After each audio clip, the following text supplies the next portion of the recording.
Today we're looking at an Episcopalian response to the Plural-Elder Congregationalist as a form of church government. In listening to my colleague talk about a Plural-Elder congregational form of church government, he discussed the number of elders within the church who all work together to govern the church. And one of the statements that was made is that when you look in the New Testament, that there was no one elder or no primary leader. However, I would say that we do see the primary leaders in the apostles, and those that work under the apostles would become the priest and the deacons, that would become that threefold ministry that we see within an Episcopalian form of church government. In some ways, that threefold ministry of the bishop, the priest, and the deacons is not that different from the concept of a plural-elder congregationalist in the fact that there are multiple ministers working within the church. The difference being that there is a bishop who oversees those, and the primary job of that bishop should be to ensure the spirituality of the church, to maintain the apostolic faith and apostolic teaching, and to be there as a support and a mentor, a guide, a teacher for those deacons and for the priest who work in the church as well. Their statement was made that we don't see a supreme bishop such as the Pope. And while we do agree as Episcopalians that for some they can set the Pope up into a position that really is not a position that he should have, we could also argue that we do see those leaders in the New Testament who are the heads of the church. For example, some have often referred to James as the bishop in Jerusalem. We see in Scripture that it refers back to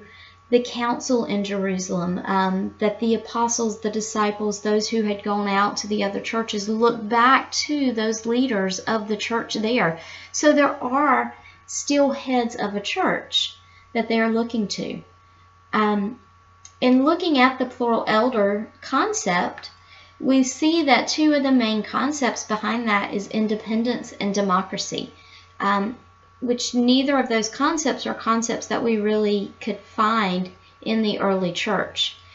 We're not looking for a church that is totally independent of others, but we're looking for the church that can go back to that church that Christ established, that is one body working for the kingdom.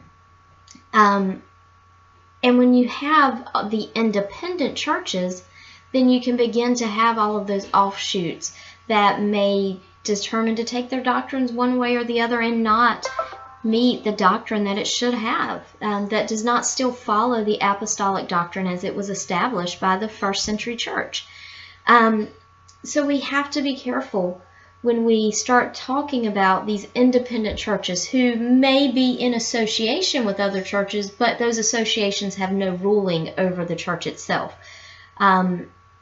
Too often we find and we see that humanity without guidance will go its own way. And that can often lead